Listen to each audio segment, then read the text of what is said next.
आवाज़ी समातुन ताईं Radio Voice of Sindh London.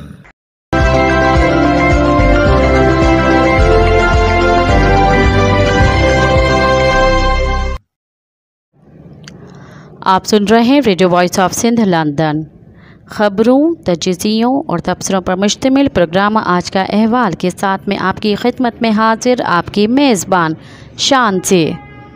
Programme के आगाज़ में आपके लिए दुआ कि आप जहां भी रहें खुश व खुर्रम रहें। 10 नवंबर 2024 इतवार के दिन ये programme Radio Voice of Sindh London के स्टूडियो से आपकी खिदमत में बराह रास्त नशर किया जा रहा है। सबसे पहले हालात हाज़रा पर एक नज़र डालते हैं। सिंध तरक्की पसंद पार्टी की तरफ से हैदराबाद हटड़ी बाईपास पर दरिया सिंध पर नहर बनाने के मंसूबे के खिलाफ एहतजाजी धरना दिया गया। 5 घंटे से ज़ायद जारी रहने वाले धरने की क़यादत सिंध तरक्की पसंद पार्टी के चेयरमैन डॉक्टर कादिर मक्सी ने की। एहतजाजी धरने में मर्द, ख़वातीन और बच्चों ने बड़ी तादाद में शिरकत की। इस मौके पर धरने से खिताब करते हुए सिंध तरक्की पसंद पार्टी के चेयरमैन डॉक्टर कादिर मक्सी ने कहा कि दरिया सिंध की अहम शहरग है। उसे बंद करने से 6 करोड़ लोग लुक़माए अजल बनेंगे और सिंध इज्तिमाई कब्रिस्तान बन जाएगा। जब तक एक भी सिंधी जिंदा है किसी को दरिया पर नहर और डैम नहीं बनने देंगे। एसटीपी के सरबराह डॉक्टर कादिर मक्सी ने कहा कि शहबाज शरीफ ने अपने भाई नवाज शरीफ से पूछा कि उन्होंने एटमी धमाकों के बाद कालाबाग डैम की तामीर का ऐलान कब किया। सियासी जद्दोजहद से लेकर मुज़ाकरात तक उन्हें शिकस्त हुई और बिलाखिर नवाज शरीफ का कालाबाग डैम का ऐलान वापस लेने पर मजबूर हो गए। जनरल मुशर्रफ के भी बड़े ख्वाब थे, लेकिन सिंधी अवाम ने उसे डैम नहीं बनने दिया। इसीलिए शहबाज शरीफ को माजी से सबक सीखना चाहिए। उनका मजीद कहना था कि पीपल्स पार्टी हमेशा सिंध के ख़िलाफ़ फैसले करती रही है। पीपल्स पार्टी जब भी इक़्तिदार में आई है सिंध ने अपने इक़्तिदार की कीमत किसी न किसी मुखालफाना फ़ैसले से चुकाई है। इस बार जरदारी साहब सदारती नशिस्त की कीमत दरिया सिंध के पानी पर अदा कर रहे हैं। आसिफ जरदारी ये ना भूलें कि वो सिंधी अवाम के वोट से ऐवानों में पहुँचे हैं। अगर उन्होंने सिंध की मर्ज़ी के ख़िलाफ़ फ़ैसले किए तो सिंध के अवाम उन्हें माफ़ नहीं करेंगे। दरिया सिंध के पानी पर सिंध का हक है। पानी के हवाले से माजी में उन हुक्मरानों ने जो मुआहिदे किए थे उन पर अमल नहीं किया जाएगा।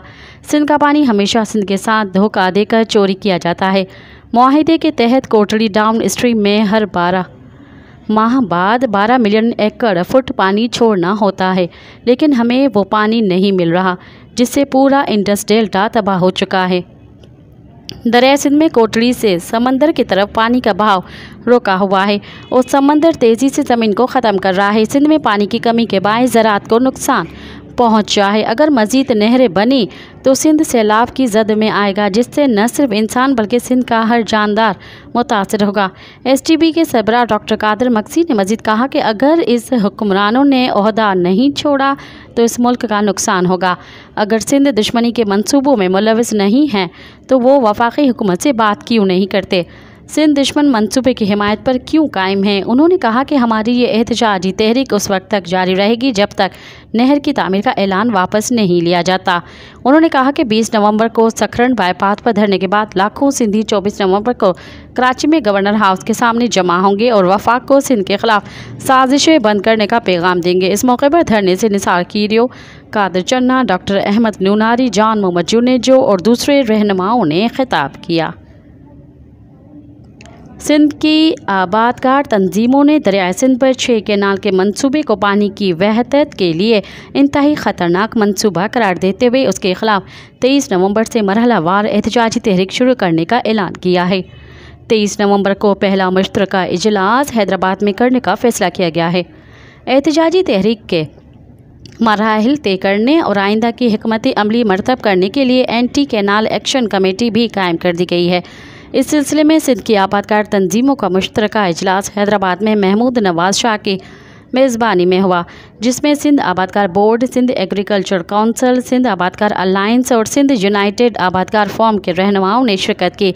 इजलास में दरिया सिंध पर 6 इजाफी नहरों की तामीर पर शदीद तशवीश का इजहार किया गया। रहनुमाओं ने कहा कि पूरा पाकिस्तान पहले ही पानी की किल्लत जैसे मसाइल का शिकार है। सूबों का जो हिस्सा मुकर्रर किया गया है वो नहीं मिल रहा। इजलास में फैसला किया गया कि 16 नवंबर को मुश्तरका प्रेस कॉन्फ्रेंस करके एहतजाजी तहरीक के लाए अमल का ऐलान किया जाएगा। इजलास में नवाब ज़ुबैर टालपुर, जाहिद अली बुरगड़ी, डॉक्टर ज़ुल्फ़िकार यूसुफ़ानी, ज़ैन शाह, नबी बख्शी, शबीर अहमद शाह, असलम मरी, मोहम्मद उमर बुगियो, अमीर अली थेबो, मोहब अली और मीर सोबदार खान ने शिरकत की। सिंध से जागी फोरम मलिर की तरफ से कराची प्रेस क्लब के सामने जबरी तौर पर लापता किए गए कौमी कारकुनान की आज़ादी के लिए एहतजाजी कैंप कायम करके एहतजाज किया गया। जबरी तौर पर लापता किए गए पठान खान ज़हरानी की गुमशुदगी को 5 बरस मुकम्मल होने पर एहतजाज किया गया। एहतजाज आज भी जारी रहेगा। एहतजाजी मुजाहरे की सरबराही सिंध से जागी फोरम के मरकज़ी रहनुमा सारंग जयो और दूसरे कर रहे थे। इस मौके पर रहनुमाओं ने खिताब करते हुए कहा कि सिंध से जबरी तौर पर कौमी कारकुनों को लापता करने का सिलसिला अभी तक जारी है। पठान खान ज़हरानी, अयूब कांधड़ो, मुर्तज़ा जुनेजो, इंसाफ दायो, सुहेल रज़ा भट्टी, सरवेज नोहानी, डॉक्टर फ़तेह मोहम्मद खोसो, अल्लाह दायो मेहर, ज़फ़र चांडियो, नादिर बुगटी, मोहन मेघवाल, शबीर कमरानी, यूसुफ शर और दूसरे कौमी कारकुन अभी तक लापता हैं। रियासत मुसलसल जुल्म करती आ रही है। सिंध के हक़ों के लिए जो भी आवाज़ बुलंद करता है उसे जबरी तौर पर लापता किया जाता है। सिंध और बलूचिस्तान में हक़ों की बात करना भी जुर्म बन गया है। उन्होंने मुतालबा करते हुए कहा कि फौरी तौर पर गुमशुदगियों का सिलसिला बंद किया जाए। जो भी कौमी कारकुन लापता किए गए हैं उन्हें फौरी तौर पर आज़ाद किया जाए। सिंध हारी कमेटी की जानिब से सिंध के मारूफ दानिश्वर मोहम्मद इब्राहिम जयो की बरसी के मौके पर मज़ार पर हाज़िरी देकर फूलों की चादर चढ़ाई गई। इस मौके पर सिंध हारी कमेटी के मरकज़ी सदर समर हैदर जत्तोई ने मीडिया से गुफ्तगू करते हुए कहा कि मोहम्मद इब्राहिम जयो ने सिंधी अदब के लिए जो काविशें की हैं वो बेमिसाल हैं। मोहम्मद इब्राहिम जयो ने सिंध की खातिर सज़ाएँ बर्दाश्त की। आज भी मोहम्मद इब्राहिम जयो की लिखी हुई किताबें सिंध के लोगों की रहनुमाई कर रही हैं। इस मौके पर कामरेड वली मोहम्मद ब्रहमानी, कामरेड महबूब हैदर, वफ़ा सिंधी और दीगर भी मौजूद थे। सिंध सागर पार्टी के मरकज़ी इंतखाबात 10 दिसंबर 2024 को पन्नुआकिल में होंगे। हर ज़िले से 8 काउंसलर शिरकत करेंगे। सिंध सागर पार्टी के सुप्रीम काउंसिल का इजलास घोटकी में सिंध सागर सुप्रीम काउंसिल के चेयरमैन डॉक्टर अब्दुल्ला लगारी की ज़ेर सदारत मुनक़्क़द हुआ। इजलास में सिंध सागर सुप्रीम काउंसिल में शामिल रहनुमाओं डॉक्टर अब्दुल्ला लगारी, मंसूर जक्खड़, मिठल मेहर, अमर सिंधी, मसरूर अबड़ो, सारंग मेहर और डिस्ट्रिक्ट ऑर्गेनाइज़र अबू जिब्रान सलीम लगारी ने शिरकत की। इजलास में सिंध सागर पार्टी के मरकज़ी इंतखाबात 10 दिसंबर 2024 को पन्नुआकिल में कराने का फैसला किया गया। जकमाबाद में लेडी हेल्थ वर्कर आबिदा उन्नड़, शाहिदा सरकी और जहरा लाशारी से ज़्यादती के वाक़यात के ख़िलाफ़ मुख्तलिफ़ तंजीमों की जानिब से बाईपास पर एहतजाजी धरना दिया गया। एहतजाजी धरने में human rights commission of Pakistan के एस हफीज़ जत्तोई भी शरीक हुए। इस मौके पर खिताब करते हुए रहनुमाओं ने कहा कि जवाबदारों के ख़िलाफ़ कार्रवाई न होने की वजह से ज़्यादती के वाक़यात बढ़ गए हैं। अगर कार्रवाई होती तो वाक़े न होते।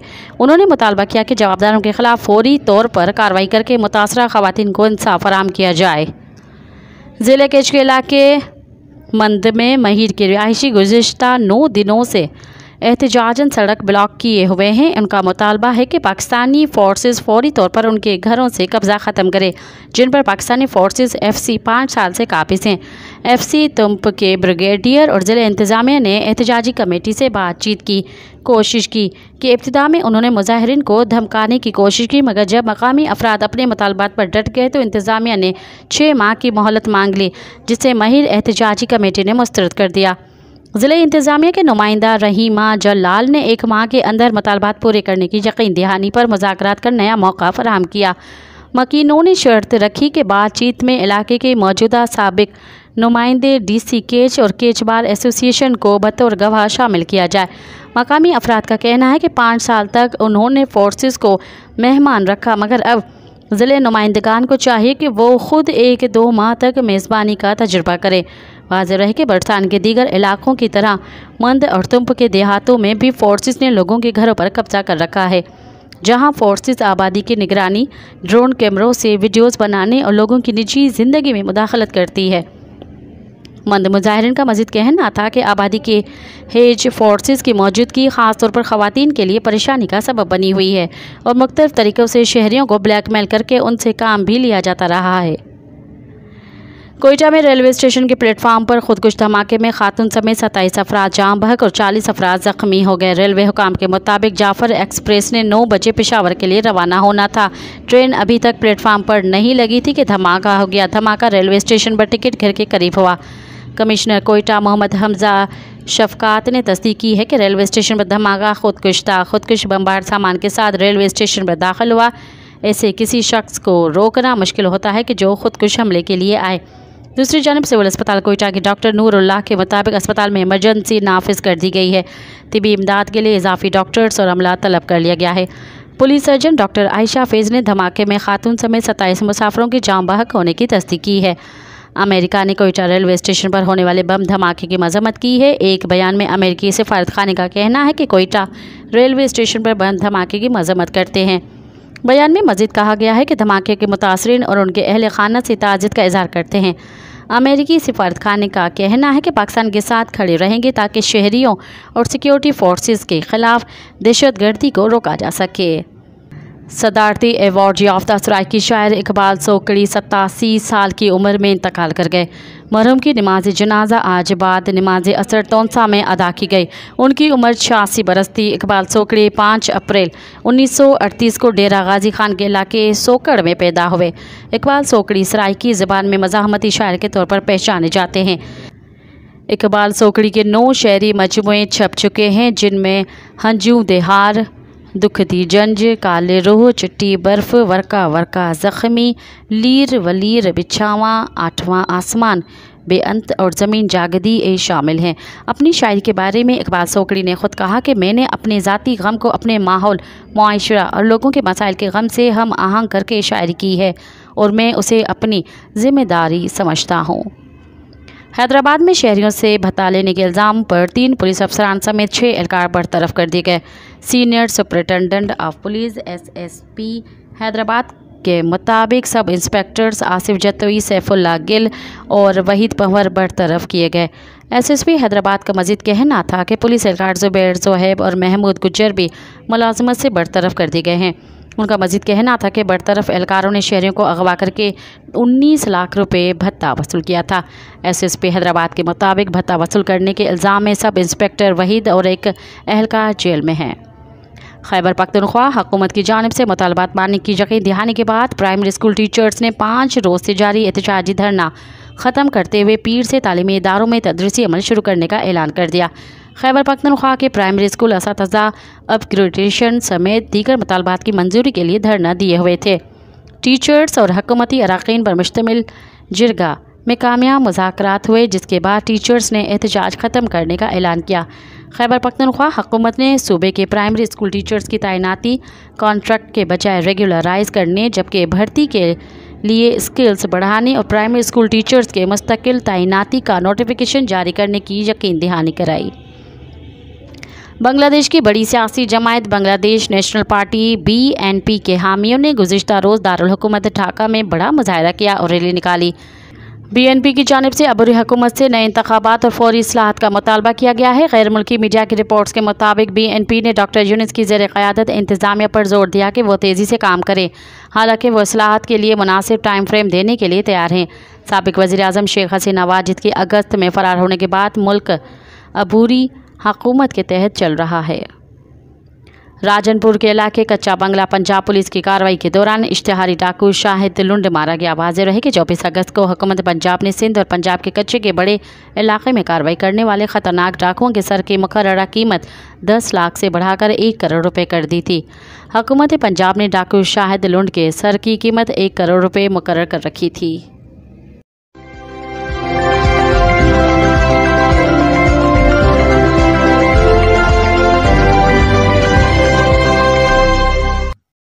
अब प्रोग्राम में शामिल करते हैं तज्ज़िये और तबसरे। डेरा बुगटी सुई में बसने वाली ख़वातीन और बच्चियों की फरियाद कौन सुनेगा के उन्वान से अब्दुल गफ़ार बुगटी ने लिखा।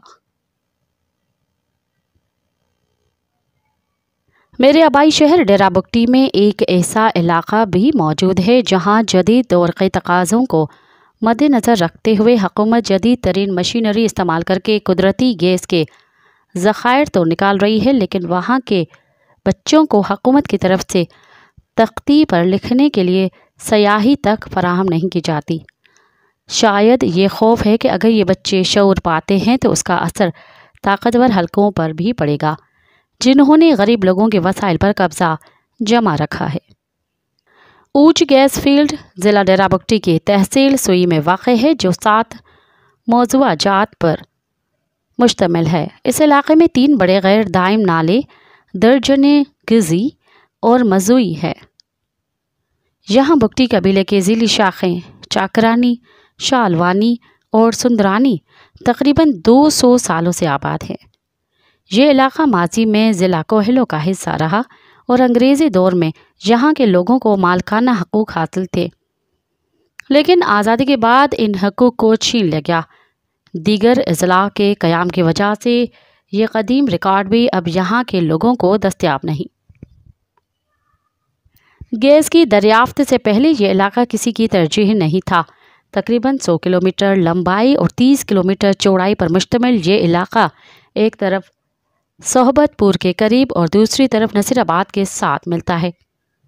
ضلعی ہیڈ کوارٹر سے دور ہونے کی وجہ سے یہاں کے لوگ اپنا شناختی کارڈ صحبت پور سے بنواتے ہیں، لیکن اکثریت کے پاس اب بھی قومی شناختی کارڈ نہیں ہے۔ یہاں کے لوگوں کا ذریعہ معاش بارانی زمینوں سے اگنے والی فصلیں یا مال مویشی ہیں۔ ماضی میں یہاں ہر طاقتور نے اپنے سے بڑے طاقتور کے ساتھ مل کر اس مظلوم طبقے پر تسلط قائم کیا اور یہاں ہمیشہ بنیادی سہولیات کا فقدان رہا ہے۔ ماضی میں آنے والی قدرتی آفات جیسے سیلاب اور زلزلوں کی وجہ سے ہونے والی جانی اور مالی نقصان کی رپورٹ نہ ماضی میں کبھی آئی اور نہ اب کوئی رپورٹ بنتی ہے۔ پاکستان کے قیام کے بعد پہلی بار ہونے والی زرعی اصلاحات اور سروے کے دوران ریونیو اتھارٹی نے غیر جانبداری کا مظاہرہ نہیں کیا اور زرعی زمینیں ان کو الاٹ کی گئی جنہوں نے عملے کی خاطر تواضع کی۔ گیس کی دریافت کے بعد ہر طاقتور طبقے نے یہاں نظریں جمانا شروع کر دی۔ یہاں غیر آباد زمینیں دیہی شاملات میں ہیں جن کی سیٹلمنٹ ابھی تک نہیں ہوئی۔ 1996 میں ریکارڈ کو خود کار نظام کے ذریعے طاقتوروں کے نام منتقل کر دیا گیا، جس کا ریونیو ریکارڈ اب بھی موجود ہے۔ اوج گیس پلانٹ، جس کا نام موضوع مزوئی پر ہے، اس پورے علاقے کے اوج کہا جانے لگا۔ یہاں گیس کے 34 کنویں موجود ہیں، لیکن ہر کنویں پر تعینات چوکیدار کب اور کیس سے بھرتی ہوئے علاقے والوں کو خبر تک نہیں۔ نواب کے دور میں کچھ مقامی لوگوں کو چوتھے درجے کے ملازمتیں ملی، جن کی اکثریت اب ریٹائر ہو چکی ہیں۔ ان کنوؤں سے پیدا ہونے والی گیس سے بجلی بھی پیدا کی جاتی ہے، لیکن یہ جاتی کہاں جاتی ہے اس بارے میں علاقے کے لوگوں کو کچھ علم نہیں۔ 1996 کے بعد علاقے کے لوگ کو نقل مکانی پر مجبور کر دیا گیا۔ اکثر آبادی نقل مکانی کر چکی ہے اور کچھ نے صحبت پور کے قریب رہائش اختیار کر لی ہے۔ 2000 سے اب تک لوگوں نے اپنے علاقے میں رہنے، زمین آباد کرنے اور مال مویشی چرانے کی اجازت نہیں دی گئی۔ سیکیورٹی کی خراب حالت بتا کر علاقے کو سیل کر دیا گیا، لیکن اس کا کوئی جواز اور اصل وجوہات آج تک سامنے نہیں آ سکی۔ لوگ اپنے مال مویشی چرانے کے لیے 2 دن کی مسافت طے کر کے میر حسن پل یا کھٹن پل کراس کر کے جاتے ہیں، لیکن پٹ فیڈر کینال پر واقع جروار پل کراس کرنے کی اجازت نہیں ملتی۔ یہاں بچیوں کی تعلیم کے لیے کوئی پرائمری اسکول موجود نہیں۔ گنتی کے چند پرائمری اسکول جیسے کلی گورا خان، کلی رمضان، کلی مزار خان، کلی عمر خان، کلی چراغ دین اور توبہ سندرانی اسکول سرکاری ریکارڈ پر تو ہیں، مگر ان اسکولوں میں نہ عمارت ہے اور نہ ہی اساتذہ حاضر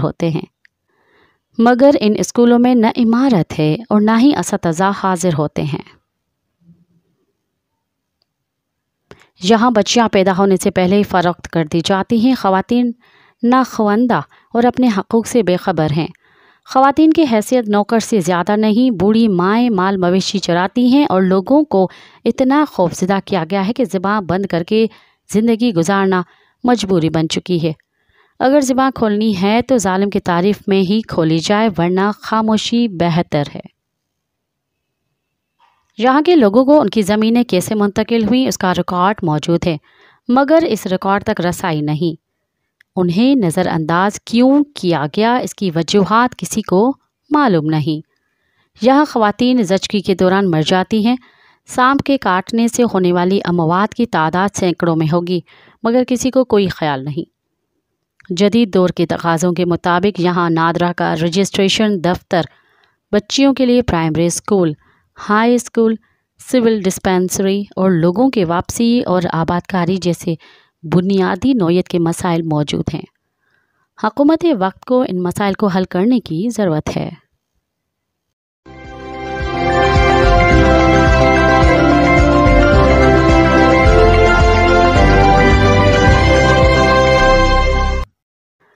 بجلی کا بل کب پیش ہوگا کے عنوان سے ریاض مسن لکھتے ہیں، ہم ایک عرصے سے الجھن کا شکار ہیں۔ مسئلہ منطقی ہے، ہمیں اس استدلال کی سمجھ نہیں آ رہی جو حکومت نے بسلسلہ آئینی ترامیم اپنا رکھا ہے۔ ججوں کی تعیناتی پر پارلیمان کا اختیار، ان کی تعداد میں اضافہ اور عسکری قیادت کی مدت ملازمت میں 5 سال تک کا اضافہ، ٹھیک، لیکن اس سے کسی طور جمہوریت اور نظام عدل مضبوط ہوں گے؟ بہت سوچا، اخبارات کھنگالے اور مباحثے دیکھے اور سنے، لیکن تسلی بخش جواب ندارد۔ تبھی ہمیں ایک دوست کی نصیحت یاد آئی کہ حکومت کو بے وقوف کبھی نہ سمجھو، ورنہ تجزیہ اور تبصرہ بے معنی ہے۔ ہم نے اپنے قریبی پہاڑ کی راہ لی کہ رفت خیال کا بندوبست ہو۔ ایسے میں ہمیں یہ درک بھی مل گئی تھی کہ معاملہ اپوزیشن اور حکومت کے درمیان نہیں ہے۔ جمہوریت کی تو چلو خیر ہے، عدل ایک تہذیبی مسئلہ ہے اور معاشرے کی بقا کی ضمانت۔ جب ہم نے کوئی 500 فٹ تک کی بلندی کو چھو لیا اور وہاں پر موجود ایک تکیے پر اکڑو بیٹھ چکے تو پہلا سوال جو ہمیں درپیش ہوا وہ حکومت کے ارادوں کی پرکھ تھی۔ جیسی نیت ویسی مراد کے آفاقی اصول کی روشنی میں ہم نے فرض کر لیا کہ حکمران اتحادیوں نے عدل کا معاملہ پارلیمان کے حوالے کر دیا تھا اور ساتھ ہی شمشیر بھی۔ اب یہاں تک ہماری سمجھ ٹھیک کام کر رہی تھی کہ ریاست کے امن اور استحکام کے لیے ایسا کرنا از حد ضروری تھا۔ ایک تازہ ہوا کا جھونکا اور پیپل کے پتوں کی سرسراہٹ کے تناظر میں ہم نے لمبا سا سانس لیا، چند گھونٹ پانی پیا۔ مارگلا کے دامن میں واقع تاحد نگاہ پھیلا شہر نہایتی پرسکون نظر آ رہا تھا۔ انشاءاللہ ایسا ہی ہوگا۔ اپوزیشن اگر غلط سلط کہہ رہی ہے تو اس کی بھی کوئی معقول سی وجہ ہوگی، چونکہ یہ بھی ماضی قریب میں اقتدار کی سیڑھیوں پر ٹکی رہی ہے اور اسے بھی ایک صفحے پر ہونے کا دعویٰ رہا ہے، تو اس کے ہڑ بونگ پر کوئی رائے قائم کرنے کے بجائے یہ تصور کیوں نہیں کر لیا جاتا کہ یہ بس اپنا فرض ادا کر رہی ہے؟ بشمول ہمارے میثاقی دور سے ہمیں یہی تو شکوہ رہا تھا کہ جملہ سیاسی پارٹیاں 18ویں ترمیم کر کے آپس میں اختیارات بانٹ کر بیٹھ گئی تھی کہ 2 پارٹی نظام کا گمان ہوتا تھا۔ حزب اختلاف کا وجود ہی ختم ہو گیا تھا۔ یہ بھلا کون سی جمہوریت ہے؟ پھر ہم نے اپوزیشن کو وجود میں آتی دیکھا جس نے حکومت کو ناجائز قرار دے ڈالا۔ اس رسم کا افتتاح متضلع کے ہاتھ سے انجام پایا۔ جب حکومت بدلی تو بھی انہوں نے اپنا موقف نہ بدلا، ایک اصول ہی بیان فرما دیا کہ ابھی وہ وقت نہیں پہنچا کہ حقیقی جمہوریت کا سورج طلوع ہو۔ ایسے میں ہماری نظر ایک جھاڑی سے الجھی جس کی چوٹی پر بیر پک کر سرخ ہو چکے تھے۔ نیچے نظر دوڑائی تو ایک ڈھیر سا لگا ہوا تھا۔ مٹھی بھر چن لیے۔ صبح سویرے اٹھنے اور پہاڑ کا رخ کرنے کی ایک اور فضیلت ہمارے سامنے تھی۔ حزب اختلاف ہو یا حکومت یا بالعموم سیاست، فریق ایک دوسرے کی نیت پر شک کر رہے تھے۔ یوں مسئلہ اعتبار کا تھا۔ اس نقطے پر ہم آ کر رک گئے، یعنی اگر اعتبار پیدا ہو جائے تو فریق ایک دوسرے کا موقف نہ صحیح مجبوریاں تو سمجھ جائیں گے۔ ہمارے ہاں رائج نظریہ ضرورت کی ایک لمبی داستان ہے۔ ہو سکتا ہے کہ عدلیہ نے ہی حکومت سے ڈھکے چھپے استدعا کی ہو کہ ہمیں اس گناہ لازم سے بچایا جائے تاکہ ہم پر عوام اعتبار کر سکے۔ کیا اب عدلیہ کے ہر فیصلے کا بوجھ پارلیمان پر ہوگا؟ اگر اپوزیشن واقعی پارلیمان کی بالادستی پر نالاں تھی تو اس نے ان 4 ممبران کی 26ویں ترمیم کے حق میں پارٹی ہدایت کے خلاف ووٹ دینے پر توہین پارلیمان کا مدعا کیوں نہیں اٹھایا؟ ایم کیو ایم نے بھی تو اس ترمیم کے لیے مقامی حکومتوں کے نظام کو آئینی تحفظ دینے کی شرط رکھی تھی۔ ووٹ بھی دے آئی ہے اور کسی وعدے وعید کا بھی کوئی تذکرہ نہیں۔ مزلا کی تو اپوزیشن بھی مداح تھی۔ اب جب انہوں نے ہی حکومت کے سر پر دستے شفقت جمع کر رکھ دیا تو پھر گلا کیسا؟ سورج کی تمازت کچھ بڑھ چکی تھی۔ واپسی کی راہ لی۔ ایک کوہ نورد دوست کی وہ نصیحت بالکل یاد تھی کہ جس رفتار سے پہاڑ پر چڑھو اسی سے ہی واپس آؤ، اسی میں سلامتی ہے۔ چڑھتے وقت نصف گھنٹے کے سفر میں 3 دفعہ رکا تھا اور اپنے سانس بحال کیے تھے۔ قدموں کے نیچے پھسلتے پتھروں کی آواز پر کان دھرے، نگاہ روبرو کیے میں پہلے نشان منزل تک پہنچ گیا۔ نیت کا مسئلہ بھی کچھ پیچیدہ ہی ہے۔ کوئی دعویٰ نہیں کر سکتا کہ دوسرے کی نیت کیا ہے، اپنی ہی نیت ٹھیک رکھنا ہوتی ہے۔ اس حوالے سے ہمیں اپنی شاہ جی کے ساتھ ہوئے بہت سارے مکالمے یاد آ گئے۔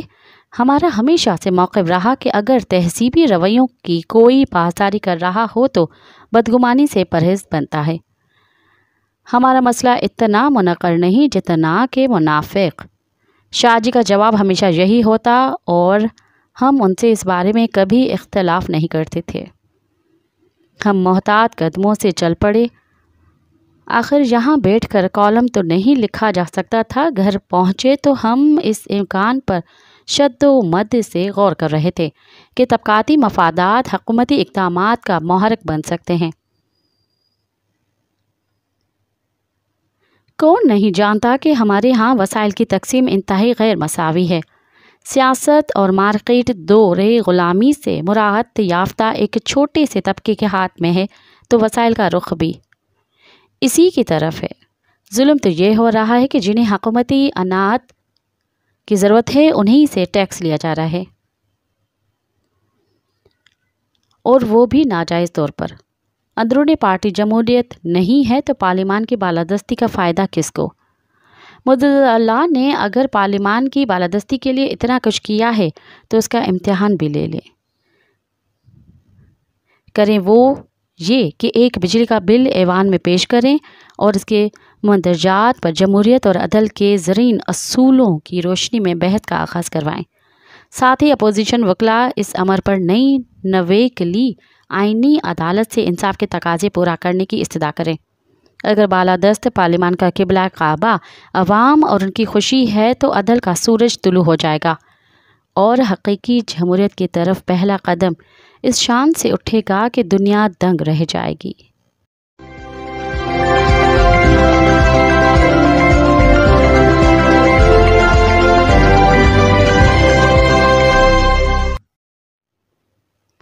پچہتر برس سے پینڈنگ آئینی ترمیم کے عنوان سے امر جلیل نے لکھا، سنا ہے پھر سے آئینی ترامیم ہونے والی ہیں۔ سنا ہے کہ بڑی لگن سے مجوزہ ترامیم زیر غور ہیں۔ سنا ہے کہ ان ترامیم کی تعمیل اور تکمیل کے بعد سب کچھ ملک میں ٹھیک ہو جائے گا۔ بھینس اور باولے کتے ایک گھاٹ سے پانی پی سکیں گے۔ کالا بکرا ترکیب لڑا کر شیرنی سے شادی کرنے میں کامیاب ہو جائے گا۔ IMF ہمیں قرض دینے کے بجائے ہم سے مالی امداد لے کر غریب اور نادار ممالک کی امداد کرے گا۔ انگلستان کا بادشاہ کینسر کا علاج کرانے لاہور آئے گا۔ یہ سب سنی سنائی باتیں ہیں۔ سنا ہے کہ ترامیم کی تعمیل اور تکمیل کے بعد لوگ کھڑے کھڑے، لیٹے لیٹے، سوتے سوتے، کام پر جاتے ہوئے اور کام سے واپس آتے ہوئے اچانک پراسرار طور پر غائب ہونا چھوڑ دیں گے۔ کچھ عرصہ پہلے کی بات ہے مگر یہ سنی سنائی بات نہیں ہے، آنکھوں دیکھی بات ہے۔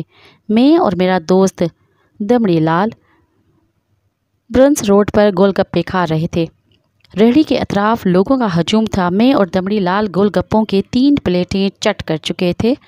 گول گپوں کی چوتھی پلیٹ لینے کے لیے جب میں نے ریہڑی والے کی طرف ہاتھ بڑھایا تب دمڑی لال نے اپنا ہاتھ نہیں بڑھایا۔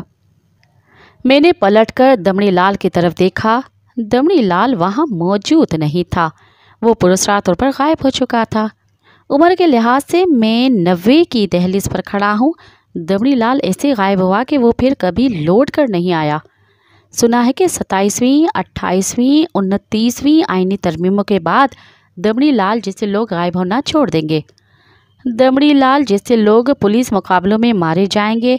दूसरे रोज़ उनके काले करतूतों के बारे में भरपूर प्रेस कॉन्फ्रेंसों में इंकशाफ दर इंकशाफ किए जाएंगे। आईनी तरामीम बहुत कुछ बदल कर रख देती है।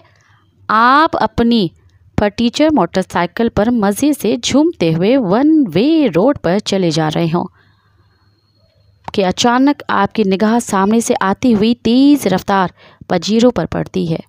आपको घबराने का भी वक्त नहीं मिलता। पजीरो आपको कुचलकर आगे निकल जाती है। आप उसी जगह फिलफोर शहीद हो जाते हैं। बड़े साहब के वली अहद को अदालत नफ्सियाती मरीज़ बताकर लापरवाही और गलत सिमत से आने और मोटरसाइकिल सवार को शहीद करने के इल्ज़ाम से बरी कर देती है। ऐसे ही एक केस में पिछली सीट पर विराजमान ड्राइवर एक्सीडेंट की जिम्मेदारी अपने सर ले लेता है। अदालत वली अहद को इल्ज़ाम से बाइज़्ज़त बरी कर देती है। 27वीं, 28वीं, 29वीं और 30वीं आईनी तरामीम की तकमील के बाद आप मुल्क में कदम कदम पर करिश्मे देखेंगे। हम फ़कीर बड़ी ढीठ किस्म की चीज़ होते हैं। लाख धुतकारने के बाद भी हम टस से मस नहीं होते। माफ़ करो बाबा, ये एक जुमला सुनते सुनते हम बूढ़े हो चुके हैं। हम कहते हैं माफ़ करने वाली अल्लाह साईं की ज़ात है। हम फ़कीर किसको भला क्या माफ़ करेंगे? तो फिर हमारी जान छोड़ो। हम मालो मिल्कियत नहीं चाहते। आप हमारी मौजूदा आईनी तरामीम को शफ़क़त की निगाह से देखें। भीख मांगते मांगते पौन सदी गुजर गई। किसी करतर धरता ने हम फ़कीरों को मौजूदा आईनी तरामीम पर शफ़क़त की निगाह डालने की ज़हमत नहीं उठाई है। जिस बात ने हम फ़कीरों को बावला बना दिया है वो बात झुठलाई नहीं जा सकती। हम कलंदरों के वोट के बलबूते पर चौधरी, वटेरे, खान, सरदार और सैयद साहिबान असम्बली में जाकर बैठते हैं। एक लिहाज से हम 62 अफराद को मुलाजमत देते हैं। सोचिए, क्या ये हकीकत नहीं है कि 62 लोग हमारे वोट के बलबूते पर असम्बली के ऐवान तक पहुंच जाते हैं। हम आइन में बहुत बड़ी तरमीम देखने के मुतमनी नहीं हैं। हम सिर्फ इतना चाहते हैं कि जिस तरह वोट देकर हम वटेरों, चौधरियों, खानों, सरदारों को असम्बली तक पहुंचाते हैं, एन इसी तरह हम उन्हें डिवोट करने का आईनी हक मांगते हैं। नाकस कारकर्दगी की बना पर नालायक MNA और MPAs को हम असम्बलियों से अपने वोट के ज़रिए फ़ारिग भी करने का आईनी हक चाहते हैं। जिस तरह हम फ़कीरों के वोट के बगैर वो लोग असम्बली में नहीं जा सकते हैं, एन इसी तरह हमारी मर्ज़ी यानी हमारे वोट के बगैर असम्बली में बैठ नहीं सकते। बहुत सताया है इन लोगों ने, हमें बहुत तंग किया है।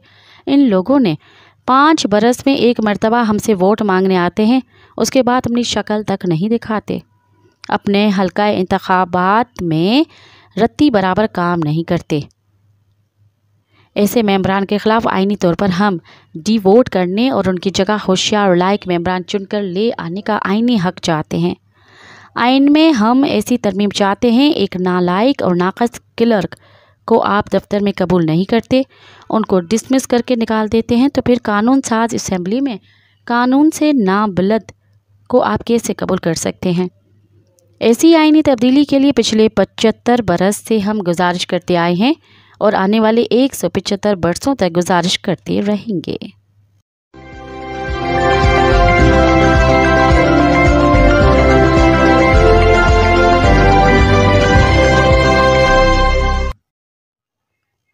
अब तक के लिए इतना ही।